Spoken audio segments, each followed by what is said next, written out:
Let me show you another feature in draft, but before that I will be adding one extruded component onto the top.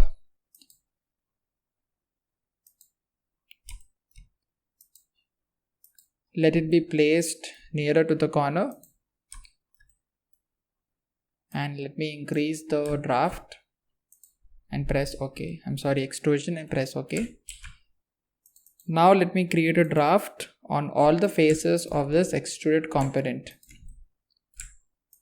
I have selected the faces. I'll click the right click. I'll go to the draft hinges and select the top face. Now say for example you have a requirement wherein you need to have a draft angle for this extruded component and you want the angle to be something around 30 degrees. Just imagine on the other side. Clear? So when you are wanting this kind of angle, there is a problem over here. The problem is there is a certain amount of material which is peeping outside.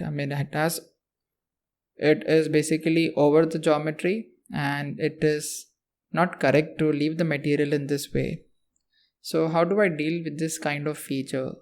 There is an option under the options category. We have to select the extend intersect surface command. So when I'm turning this on, it loads for a while, and you can see that the extruded material or the material which was coming outside because of the draft angle is being chopped off and the material is being added over here. So right now the corner is a flat surface, but we have the amount of angle required on the inner regions, and we have certain amount of angle also present on the top region. So until where the surface can be extended, it extends automatically. After that we will be having the draft. So this option basically sees that there is no amount of feature or material peeping outside or falling outside the main geometry. So this is an interesting feature in the draft command. Let us move forward.